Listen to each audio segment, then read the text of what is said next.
red bars, no? Cardiovascular, coronary heart disease, cardiovascular disease deaths, and all causes of death, no? Pataas ng pataas. Habang tumataas yung HbA1c, more incidence of death, no? Kaya dapat talaga pababain ang HbA1c. With risk reduction, there is risk reduction by lowering HbA1c. Increased diabetic, blindness, kidney problems, neuropathy in extremities, and proteins in your kidneys, no? So, pagpatas ng patas ang HbA1c. But we should not control it with drugs and insulin. So, these are the takeaways, no? HbA1c is the alteration of red blood cells driven by blood glucose levels. This again is closely related to insulin and insulin resistance. HbA1c from this particular study is also an independent risk factor for cardiovascular disease. So, yan ang standard of care. Yung mga sulfonylureas, yung rosiglitazone, pioglitazone, these drugs increase insulin levels. No? So, it doesn't affect the insulin, but they are strong drugs to lower blood glucose. So even though these drugs lower blood glucose, if they don't lower insulin, the cardiovascular disease continues. No? These are the neutral, yung mga other diabetes meds. Metformin, acarbose, the newest drugs, the SGLT inhibitors, they do not increase insulin. So they are better drugs than the above. But they don't afford any cure to people with metabolic syndrome or diabetes. What I mentioned last week is a different approach to keep insulin low. A low carbohydrate diet with healthy fats, intermittent fasting, high intensity interval training, and strength training. These modalities can achieve reversal, if not remission, of the disease. So, yan ang treatment goal natin, to lower insulin by putting less sugar in and burning off the remaining sugar. It's just like turning off the faucet, no? And do some fasting and exercise. So this is what the program entails. No? Most of your calories will come from healthy fats. You prioritize protein, moderate. You control carbohydrates to less than or equal to 50 grams per day with intermittent fasting, exercise, and supplementation, quality supplementation. You will find out later in my third talk in the ketogenic diet, a 70 to 80% calories of fat are actually just a few grams of fat. Hindi naman siya ganun karami. So, yan ang mas kakainin natin, the good kinds of fats. So, I will share a video from the Research Institute of Credit Suisse, the truth about fats.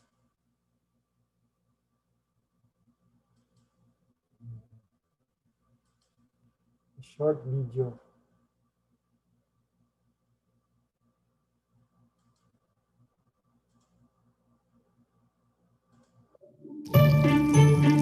Fat makes you fat.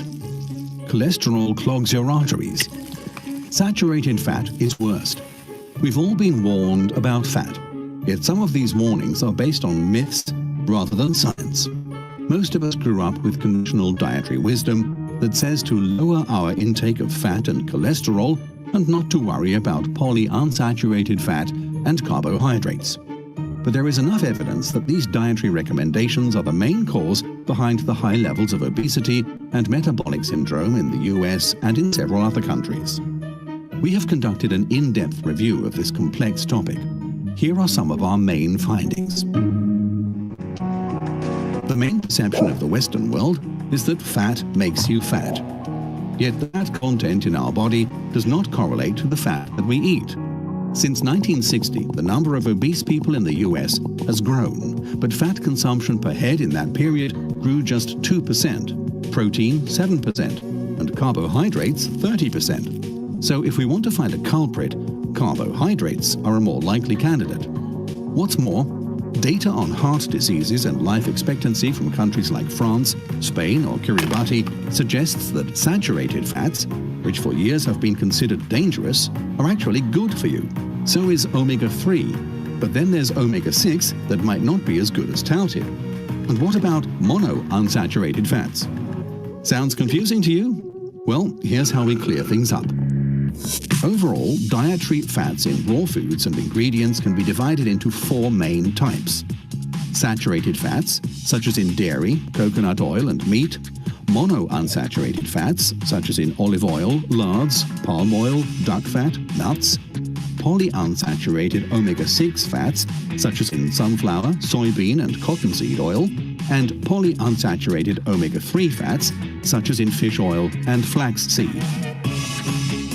Research shows indeed that omega-3 is beneficial to our health and that monounsaturated fats, found in olive oil, are, from a health point of view, neutral. On the other hand, the data on omega-6 is highly controversial. For years, vegetable oils have been believed to help reduce the chance of suffering a heart attack. But our own analysis shows just the opposite. There is a significant correlation between a high level of omega-6 intake and a high level of deaths by heart attacks in Europe. Also, between 1910 and 1960, the consumption of vegetable oil per capita in the US increased by 169%. Yet it did not help stop the epidemic of heart attacks in the US in the 60s. Was it saturated fat? Well, the data on saturated fat has been the center of a big debate. The general perception has been that consuming saturated fat increases the risk of heart attacks. This perception dates back to the 60s, when saturated fat was blamed for the epidemic of heart attacks in the US. Yet the consumption of saturated fat in the US had declined between 1910 and 1960. Medical research, however, shows that smoking and alcohol were far more likely factors behind those heart attacks, and the soaring consumption of vegetable oils did not offset the epidemic. We also found that countries with higher consumption of saturated fats, like France or Spain, have very low levels of heart attacks. In the past, this finding has been dismissed as the French paradox, an elegant way of excluding important data that do not fit in. Our own research and several medical research papers show that there is no relationship between the consumption of saturated fats and heart attacks. In addition to a misconception about saturated fats, 40% of nutritionists and 70% of the general practitioners we surveyed still believe that eating cholesterol-rich foods is bad for your heart. Medical research, however, has shown as many as 30 years ago that cholesterol-rich foods have no negative effect on health in general or on risk of cardiovascular diseases in particular. Also, there is basically no link between the cholesterol we eat and the level of cholesterol in our blood. As conventional wisdom is being replaced by medical facts and new nutritional guidelines, the global fat paradigm is changing. Fat consumption over the past 50 years has increased, and as more and more consumers are choosing unprocessed foods, which are naturally high in saturated and monounsaturated fats, we expect global fat consumption, and particularly saturated fat consumption, to grow at an even faster pace. Download our extensive report, which includes some powerful investment ideas from the Credit Suisse Research Institute website.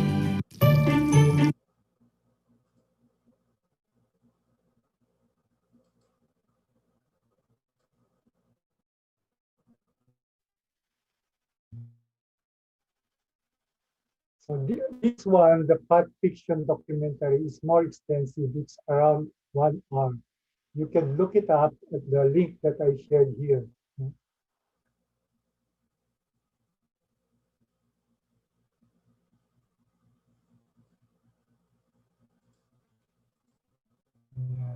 So their conclusion, the Credit Suisse Research Institute, a banking institution, that a high intake of omega-6, the vegetable oils, has not been proven as beneficial for our health, and trans fats have been shown to have negative health effects.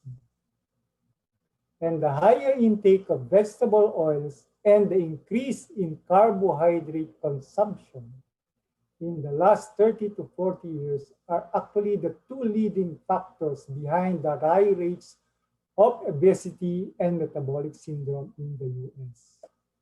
Saturated and monounsaturated fats are not. No? So the lipid hypothesis of Ansel Keys has largely been discredited. No? And now we are not in, since 2014, we now are now in the science-based truth. But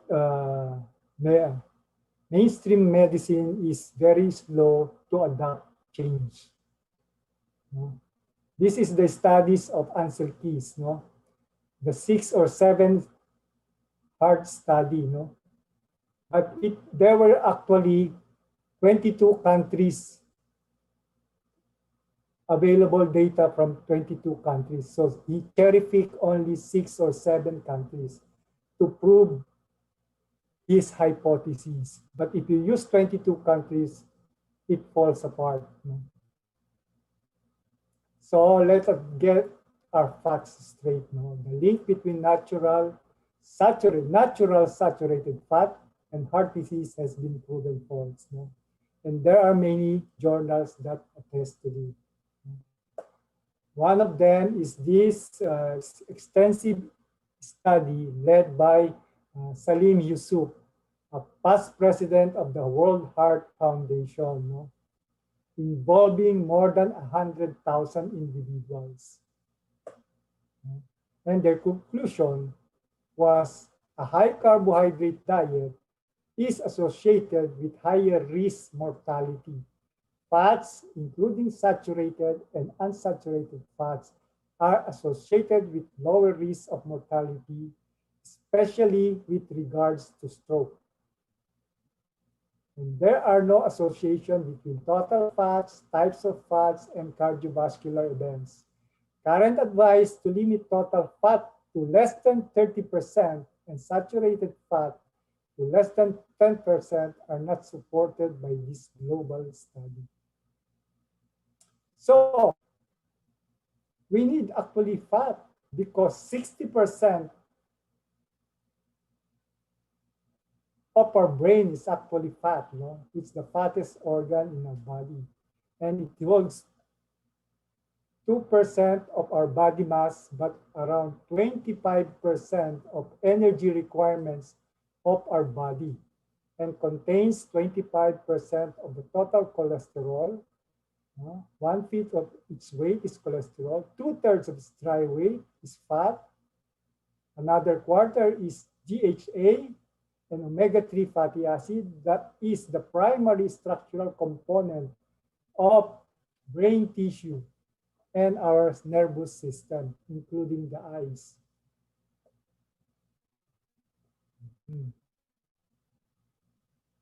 So, cholesterol, our body actually needs 3,000 milligrams of cholesterol per day. Why? Because it is a vital nutrient. No? 80% is actually produced by the liver, and the other 20% comes from the foods that we eat. When we eat more cholesterol, our body then regulates its production of cholesterol.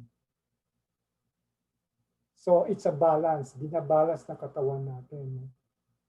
So it is used to produce cell membranes, vitamin D, our hormones, bile acids, and more. And low levels of cholesterol have been linked to Alzheimer's, depression, memory loss, suicide, violent behavior, and stroke. That's how important cholesterol is. It's a vital nutrient produced by our body.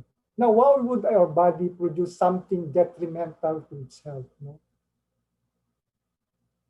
So most of the succeeding slides came from this talk of Dr. Nadir Ali, a cardiologist, no, in Texas, no, and he's a research professor, no.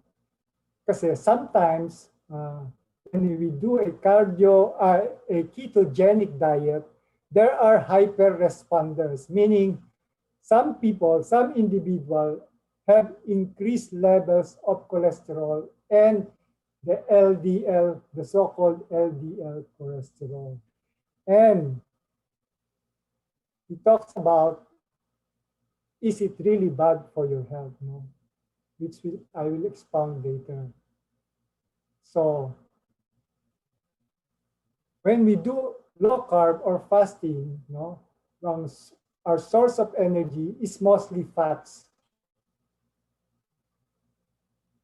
So our body produces more of ketones and cholesterol. That's normal. But more of it are actually eliminated through the bile. And then eventually through fecal elimination. No? Ito yung synthesis ng cholesterol. This is driven, no, by fat burning and ketone formation. So natural na tumataas ang cholesterol when we do a ketogenic diet and fasting. And for individuals, talagang sobrang taas na kanilang mga LDL. And is it bad? Cholesterol is a primary component of our cell membrane. It gives it fluidity and flexibility. Otherwise, it will become rigid. Toxins cannot get out and nutrients cannot get in if the cell membrane are rigid. And it's part of a lipid wrap. No? These are neurotransmitter receptors given integrity by cholesterol. No? Kaya ganun ka-importante ang cholesterol. No? And fats, like oil, do not dissolve in water. Blood is water-like or aqueous. No? So cholesterol and triglycerides are fats. No? If you mix it with water, they don't dissolve. So they don't also dissolve in blood. So our body is very intelligent. It has a way around it. This molecule, the LDL or low density lipoprotein. LDL actually is not a cholesterol. It is a lipoprotein.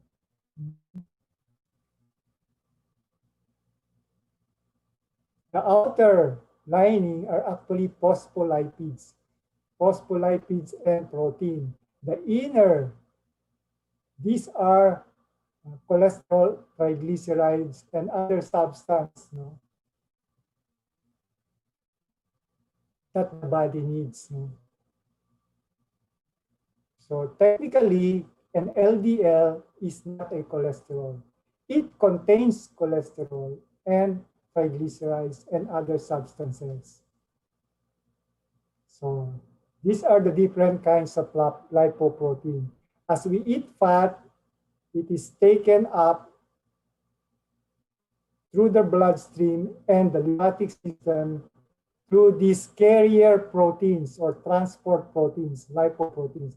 Chylomicrons, the biggest, the VLDL, very low density lipoprotein, intermediate density lipoprotein, the LDL, low density, and the so-called good one, the HDL, high density lipoprotein. And that's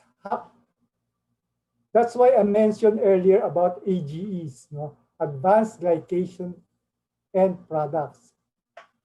The LDL, when we are proteins, when exposed to high blood sugar, these sugars become attached to the proteins, to the lipoprotein, and eventually they become easily oxidized.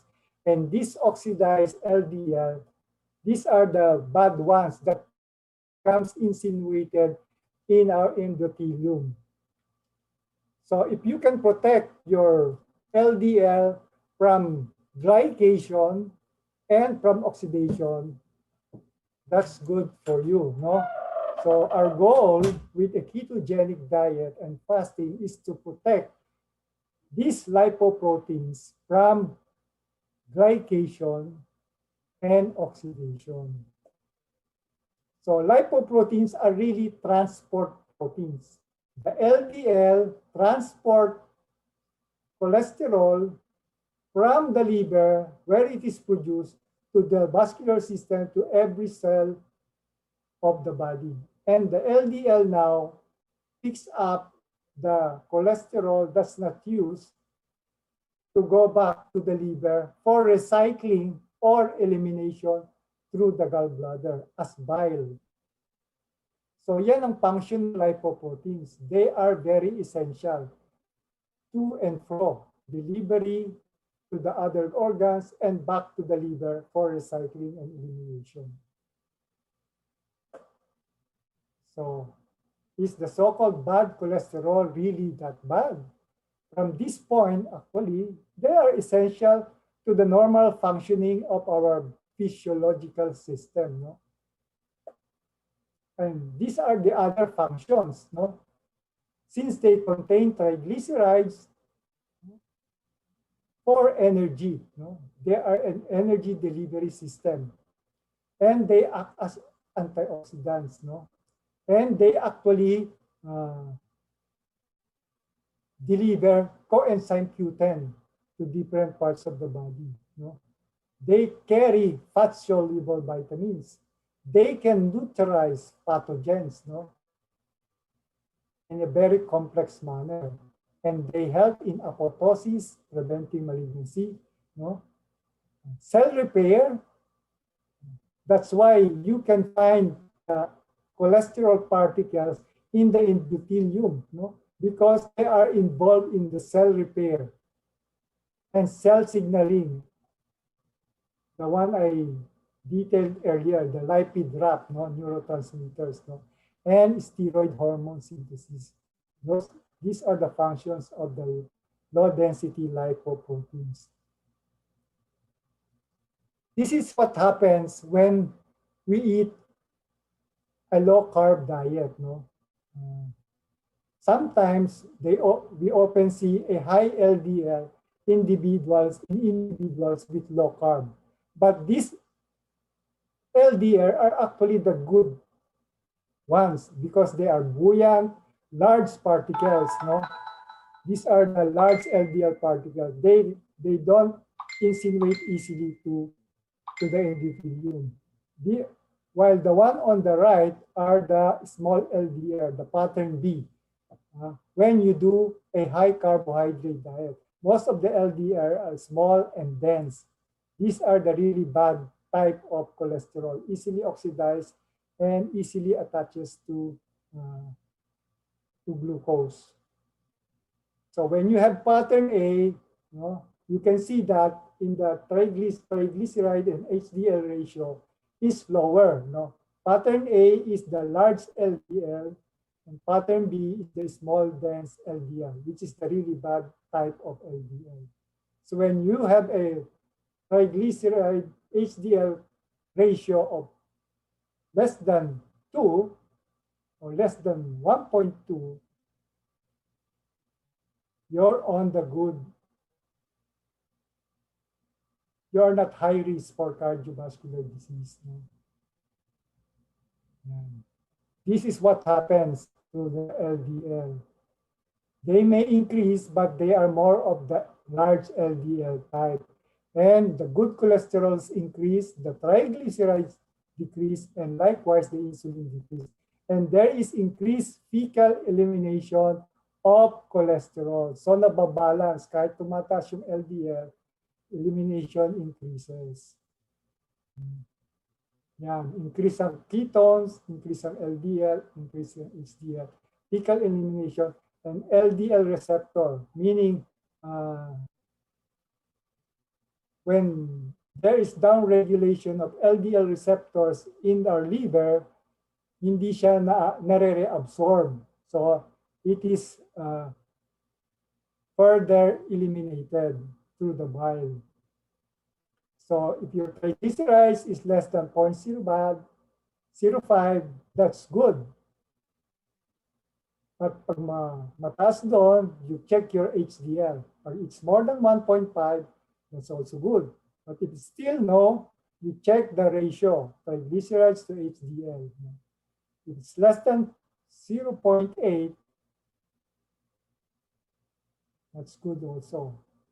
But if it's not, then you need to do some other testing modalities to evaluate your risk for cardiovascular disease. In the Australia, in millimoles, that's the normal values. In the US and Europe, in milligrams, these are the normal values. So paglagpas ng 4 sa milligrams to milligrams, that's really bad. But if it's less than 1.8, that's good. So foods high in refined carbs, you increase triglycerides, you lower the good. So that's very bad. So tumataas yung ratio. Ganon din, when you eat foods high in vegetable oils, the canola, soybean oil, sunflower oil. Ganon din pag trans fat, especially trans fat, the really, really bad hydrogenated vegetable oils. No? These are present in pastries, biscuits, no? Those that underwent high heat, foods that underwent high heat. So this is actually Ivor Cummings. He is not a doctor, but he is an engineer, a biochemical engineer. He did research on the cholesterol and its effect on heart disease.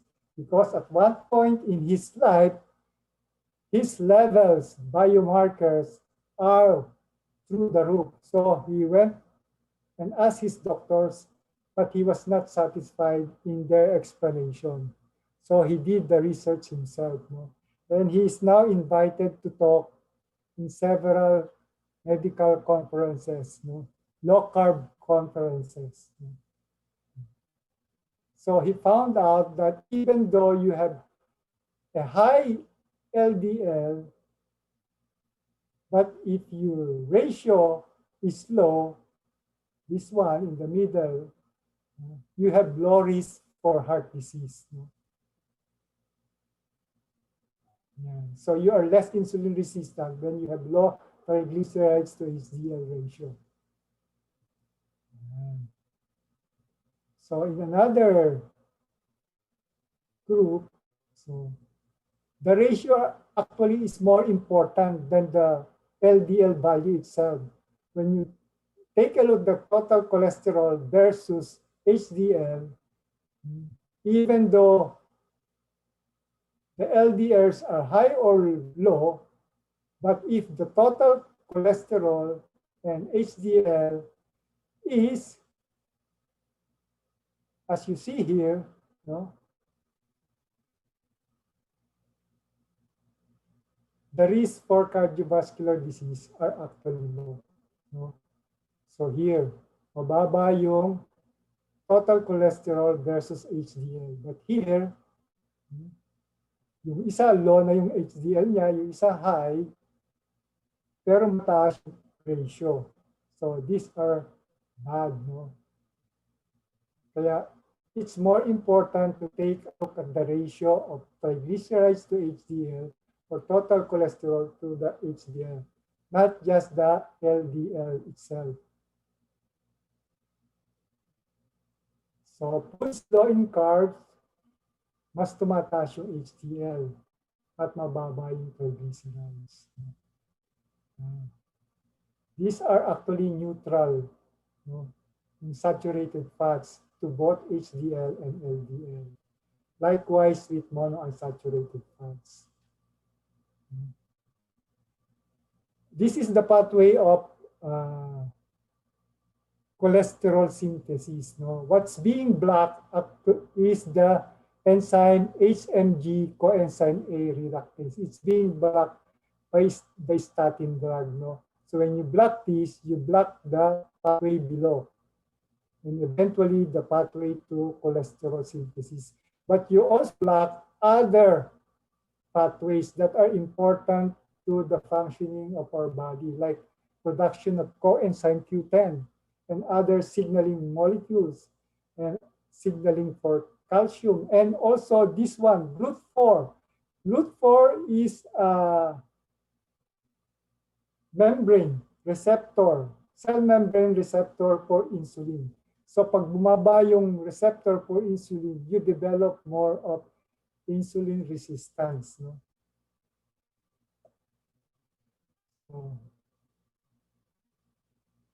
This is David Diamond in one of his talks. No? His talk was titled Demonization and Deception in Cholesterol Research. No? It can be seen in YouTube. These are the one of the ads a long time ago when Lipitor was first introduced into the market. No? It produces a dramatic reduction, 36% reduction in cardiovascular events and mortality. I was actually a young doctor then, and I was amazed. No? I prescribed it left and right. I did not know yet the long-term effects of these statin drugs. No? I was heavily influenced then by the pharmaceutical industry. I had very limited knowledge about nutrition. In the ASCOT study, atorvastatin or Lipitor produces a 36% reduction in fatal coronary heart disease and non-fatal myocardial infarction or heart attack compared to a placebo. But when you dissect the studies further, you find out if you graph them between the placebo and the drug itself, the red is the drug atorvastatin and the sugar pill or the placebo is the blue one. Can you see a 36% reduction in any measure between the placebo or atorvastatin? Can you see?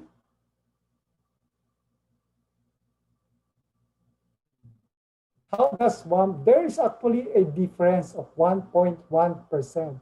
But how did the 1.1% difference between placebo and the drug became 36%? It's because of the use of this statistical hocus pocus, relative risk reduction. They divide the percent in atorvastatin versus the placebo. So the difference between the placebo and the drug is 1.5%. No? So when you divide 1.1 by 3, you actually produce the 36%. That's called legalized statistical cheating. Very minuscule effect, magnified through the use of relative risk reduction method. So they start to lose their appeal when the real effect is shown. Meaning 1%, if you give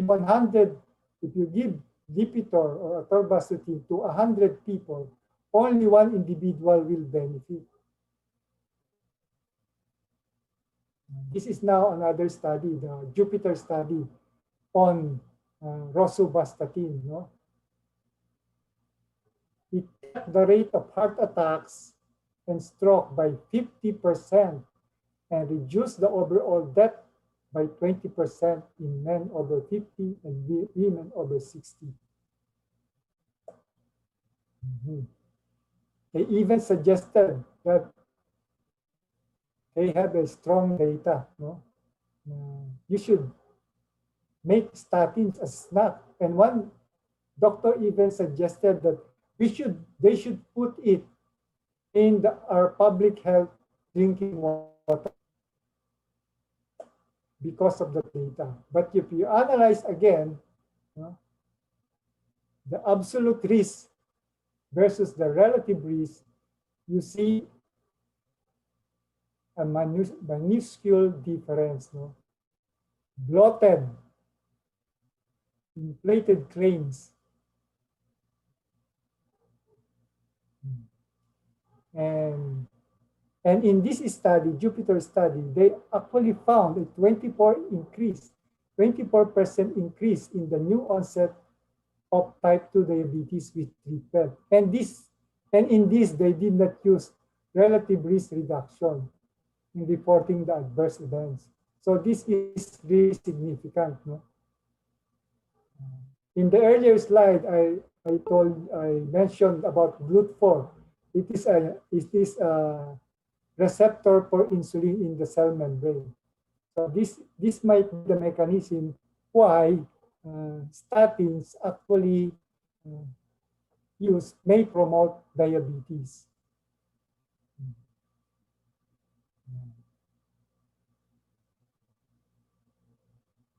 Increased risk of diabetes with statin treatment is associated with impaired insulin sensitivity and insulin secretion. Another study. In this study, long-term statin use and risk of ductal and lobular breast cancer among women. No? So there is increase the longer you take the statin. No? Increase for ductal and lobular breast cancer. And these are the other adverse events. No? Memory impairment, erectile dysfunction,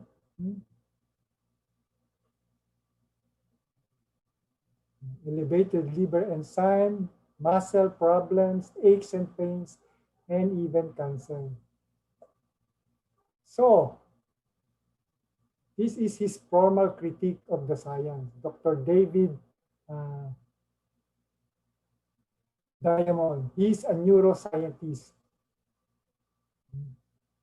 How statistical deception created the appearance that statins are safe and effective in primary and secondary prevention of cardiovascular disease.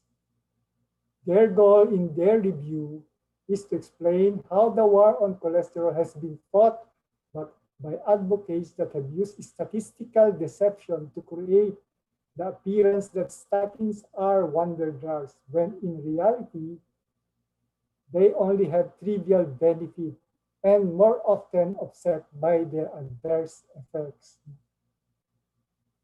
It's time to stop counting calories and time instead to promote dietary changes that substantially and rapidly reduce cardiovascular mortality and morbidity.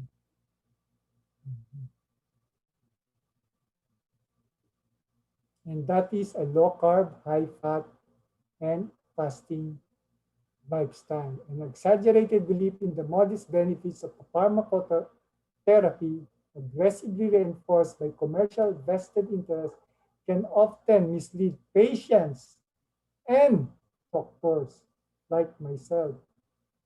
No?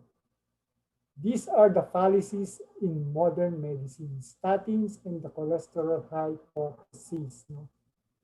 It is becoming increasingly clear that cholesterol heart hypothesis is a fallacy of modern medicine.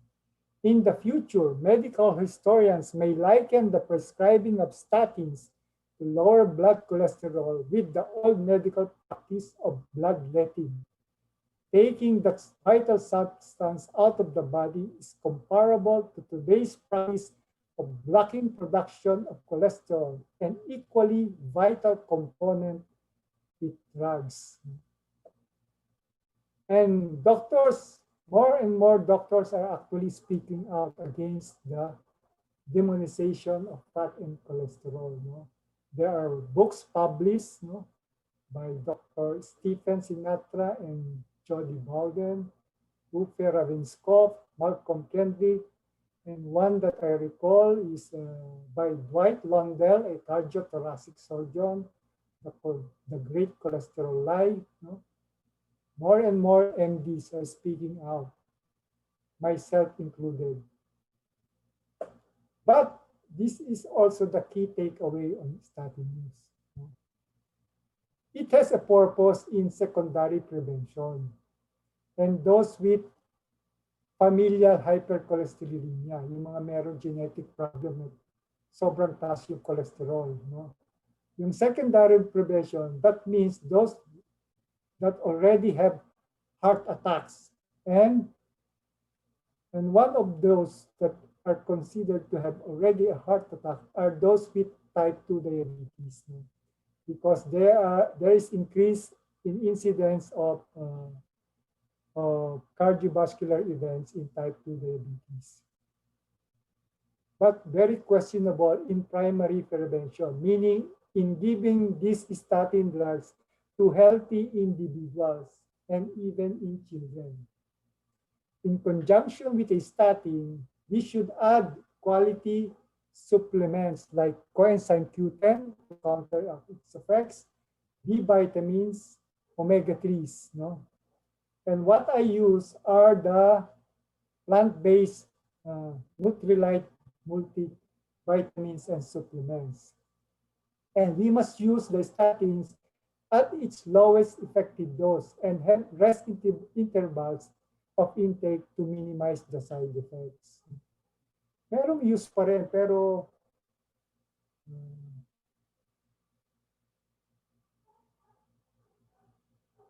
so we must change our eating pattern.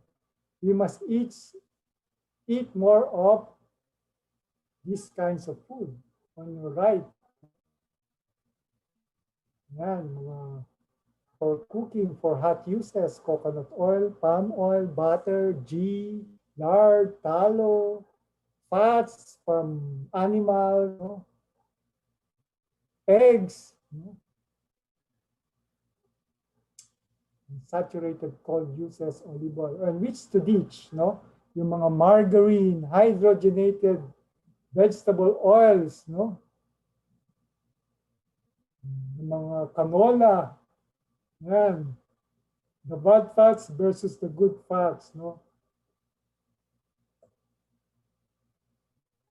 The healthy fats versus the bad fats. These are mostly manufactured vegetable oils in a highly processed manufacturing process. No? They extract the oil. And it involves several stages that involves bleaching, extracting with solvents, etc., etc. You should avoid those vegetable oils and eat more of these good fats. So what about cancer? Does fat cause cancer? There is doubling of percentage of energy from trans fat. Trans fat is associated with 78 statistically significant greater risk of death from trans fat. No? And trans fat may hike breast cancer risk. Being obese do increase developing 13 different kinds of cancer, but not the healthy fats itself. No? One side note, no? I said earlier that our body needs 3,000 milligrams of cholesterol. No? That's equivalent actually to 14 eggs with the yolk, and equivalent also to a pound of beef and 300 strips of bacon. So warning to me and my medical profession. Medical knowledge is no longer the monopoly of physicians. More and more citizens like Ivor Cummings and Dave Feldman, both are actually engineers, have more insight into the issue since they can think outside the box. Change in my profession is due to a grassroots effort from patients demanding that their doctor change. Actually, I saw an article in the Inquirer. It was pointed out to me by an associate in our business community, by Dr. Rafael Castillo. He was a skeptic in fasting, but when he did it, the fasting method, his biomarkers actually improved. And unless the organizations and societies heed this warning and bring change from top down, we are going to get whipped by our patients who are learning more from the vast knowledge in the internet. So that's it for tonight. Next Sunday we will talk about the ketogenic way of life. And on next Sunday, intermittent fasting, and on the last Sunday of November, exercise, sleep, and stress. Yes, Yan and ang my next topic colleagues there. for November 15. So most of these materials that I'm sharing to you actually came from these books and with add-ons from Dr. Nadir Ali, Ivor Cummings, Dr. David, and many more. So thank you for listening. I hope you learned something, but exercise due diligence. So I give you back to our MC, Sabina, my daughter. Wow, thank you for that, Dad, Doc Rico. Yeah, I learned a lot. I hear these stuff, because Dad researches a lot every day, so it makes me, a part of me thinks that maybe I should go and be a doctor, but no, I'm more in the arts. Okay, so thank you for that, Doc Rico. We learned a lot, and I think that everyone agrees as well, because there are comments coming in, and yes, they are thanking you. And we also have a lot of great insights now from our audience for tonight. And yes, so we're very thankful. Thank you for that. And yeah, everyone, this event is sponsored by Syzygy PH, as I've mentioned earlier, as well as our partner Nutrilite. And in a bit, we'll be showing you guys a few videos about our partner. Here goes.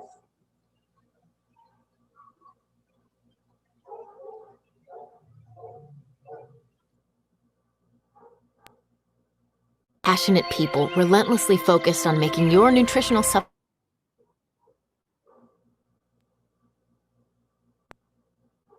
We believe that knowing how your supplements are made and where their ingredients come from is incredibly important and critical to your overall health. That's why we strictly follow our seed to supplement traceability process, meticulously testing all our plant-based ingredients, authenticating every botanical at every stage of their life cycle, starting from the origin of the seeds, to the soil they grow in, to timing and method of harvest, to extraction and concentration, and to the finished product we deliver to you. We can do this because we're the only global vitamin and dietary supplement brand to operate our own certified organic farms, nearly 6,000 acres of them. And we constantly audit and certify our worldwide network of supplier farms. We've been doing it this way for more than 80 years, simply because it's the right thing to do.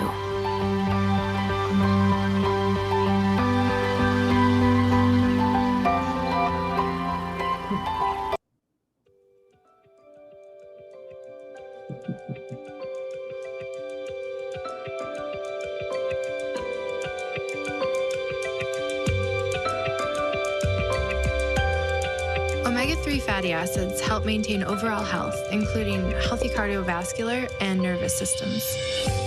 They're essential nutrients, which means our bodies don't produce them. We need to get them from our diet. The American Heart Association recommends at least 2 servings of fatty fish per week from a variety of sources like salmon, anchovies, mackerel, and sardines. We need a balance of fatty acids in our diets, and one way to get that balance is through supplementation. Nutrilite is the world's #1 selling omega supplement brand. It contains an effective blend of omega-3 oils from 4 excellent fish sources. The Nutrilite ocean-friendly approach ensures long-term supply sustainability, and our trusted supplier in Norway uses a state-of-the-art manufacturing process. Every batch of fish oil is tested by a third-party lab to ensure quality and purity in each soft gel. At Nutrilite, we believe in combining the best of nature and the best of science to deliver high-quality products. I like the approach of looking at nature first because that's the best way to get your nutrients.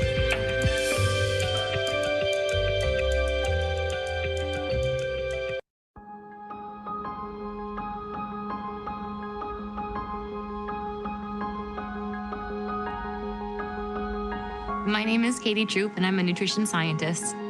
No matter where you're from or what your age is, everybody has the same nutritional needs.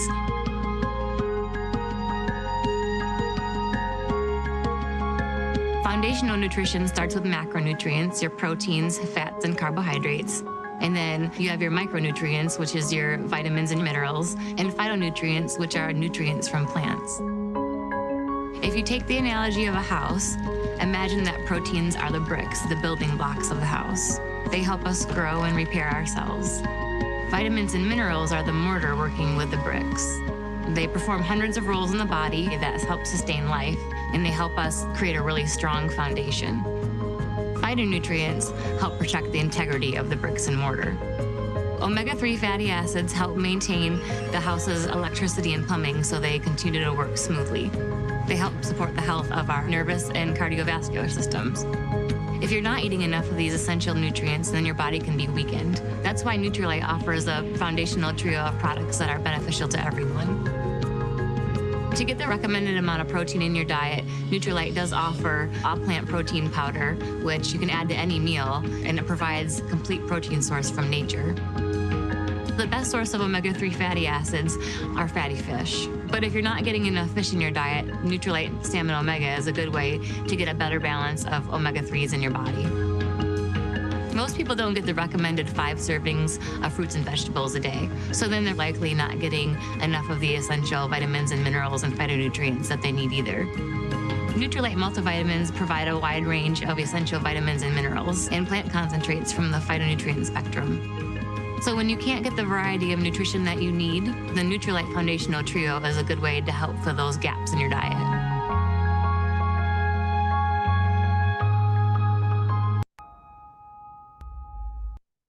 Imagine a world where plants have fingerprints, and where a group of scientists have fingerprinted over 1,300 of the world's botanicals to discover their health benefits, and where every seed is given a unique birth certificate to track its life from seed to supplement. Imagine a group of scientists who search the globe for the best farms on every continent, except Antarctica. Imagine a farm where nature is used to help nature, and where natural pest control is the job of falcons, like copper, and where farmers understand their plants so well that they know the precise moment to harvest to optimize their nutrients. Imagine a supplement company that uses every part of every plant, extracting essential phytonutrients for your benefit, and using the rest of the plant to revitalize the soil on its farms. Imagine a team of engineers so obsessed with product excellence that they run more than 500,000 quality checks a year on their supplements. Or a team of packaging engineers who run more than 30,000 tests in extreme conditions to ensure that your supplements will remain pure, safe, and effective from our door to yours. Imagine a life colored with the power of phytonutrients, nurtured every step of the way. Because at Nutrilite, we believe to get truly traceable supplements, you need to go behind the label. These are the real people that bring to life a world you don't have to imagine. This is the real world of Nutrilite traceability.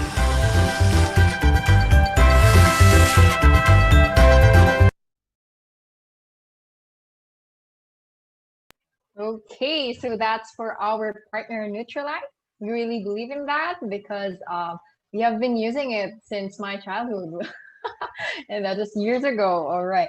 So for now, Doc Rico, we have a few questions from our audience. No, maybe 4 questions. So earlier there were questions, but as the talk went on, some have been answered. But of course, repetition is very much appreciated. Okay, so here we have a question from Saul. So, how do I explain this to our family cardio? Any tips?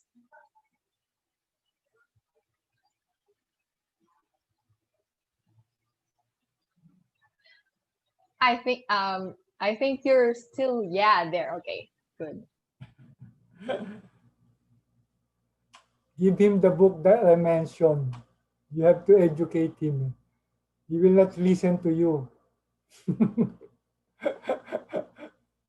Alam mo naman, ang mga doktor, no?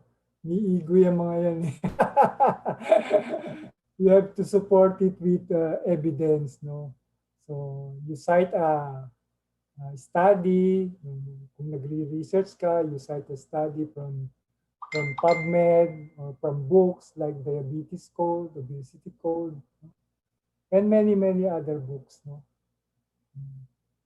You have to bring it to your doctor, no? And ultimately, you have to make a decision for yourself, no? Kung you follow that doctor or you change doctor. Ganun naman yan.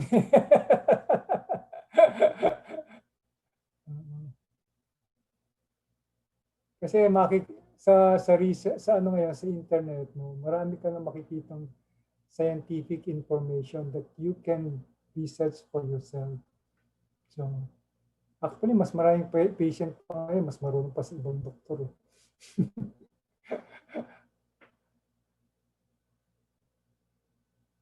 I shared the talk of Dr. Nadir Ali. It's available on YouTube. Dr. Nadir Ali is a cardiologist. He has many talks on LDL, cholesterol, etc., etc. That's what I'm doing now actually to my colleagues in my classmates, no. I share them some videos, no, about what I'm doing, no. Kasi I coach a few of my classmates in medicine. Okay? Sige. Thank you for that. Okay, so especially that studies are statistically manipulated. Yeah, that was alarming earlier. And so we really have to be conscious about the study itself, not just the conclusion. Go to the studies. Yes. So we have here from Olive, is it advisable to do heavy weights at 70 and older? Yeah. Weights are good. Resistance exercises at least once a week. Once or twice a week. Especially recommended for Frank. Magaling yun para lumakas, lalo si Frank. At saka improve yung balance. When you have stronger muscle, more improve ang balance. At kasi in the elderly, you have such a thing as sarcopenia, no? Loss of muscle mass, no? It happens in the elderly. If you are not physically active or do not do exercise, no? It contributes to frailty, no? To falls, no? Kaya importante yung resistance exercises, especially in the elderly.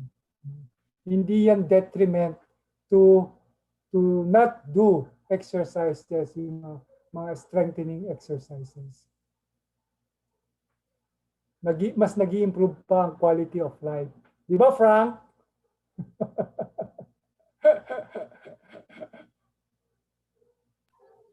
Yeah, so everyone, exercise is for everyone. Okay. So we just have to, yeah, there are comments here, no? They're quite helpful as well. Thank you for that, though. Okay, so we also have a question from Ariel Driz. Is there a difference between medium chain triglyceride and virgin coconut oil? Are they both useful?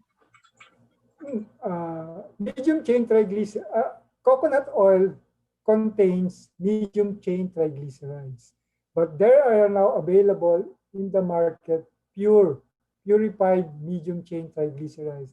They are purified from coconut oil. They come from the source are coconut oil or palm oil. They are very potent antibacterial, antiviral agents, medium chain triglycerides. And it helps in ketosis, in fat burning. More expensive nga lang sa ordinary coconut oil or virgin coconut oil. More pure yung MCF. MCT pala. Okay? Ooh, I see. Okay, thank you. And for our last two questions, we have here another one from Olivia Bernabe. Is Baguio pure coconut oil good? Yeah, it's good. It's palm oil, a mix of coconut and palm oil. Minola, Baguio oil, meron pa yung spring oil, yung more organic yata yun eh, yung spring oil. Anything from coconut oil is good. And olive oil. From coconut, I mean. Okay. Yeah, we use here at home Minola. Okay. So from last one is from Peregrine Tediliaga. Can you please explain how keto diet works? Can it really help in losing weight? That's the topic for next week.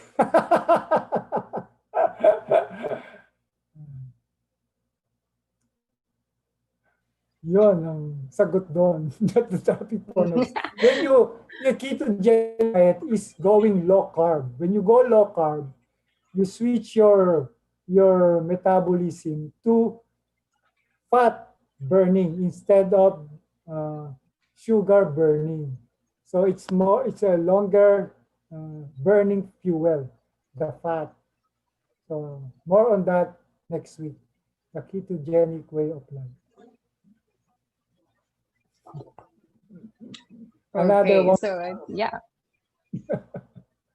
Yes. Okay. So, yeah, I think that we should all be here again next Sunday for that. And to answer that question, as well as I think there was an earlier question by Elvira Du. So it's okay to eat lechon and chicharon? Yeah. So we'll find out next week. Okay. It was one of my first live, chicharon. Yeah. Yeah, we love it here at home. All right, so thank you for that. That's it for our session for tonight, guys. I see that everyone has enjoyed themselves and also learned a lot now. Now, for our Syzygy event, we also have earlier I mentioned that we believe in being healthy, wealthy, and wise. Well, tomorrow we have a wealth topic for you guys, and this is about our business project that we're currently expanding. And our speaker for tomorrow is none other than Olivia Fernandez Bernabe. She is our founder of Syzygy PH and a very, very well accomplished speaker here and abroad. Okay, so I think that we'll learn a lot as well tomorrow. So I hope that we'd see you guys there as well. Okay, so that's it for our session tonight. You have been a great audience and have a good night, everyone. But we have our breakout session. So see you guys in our breakout session.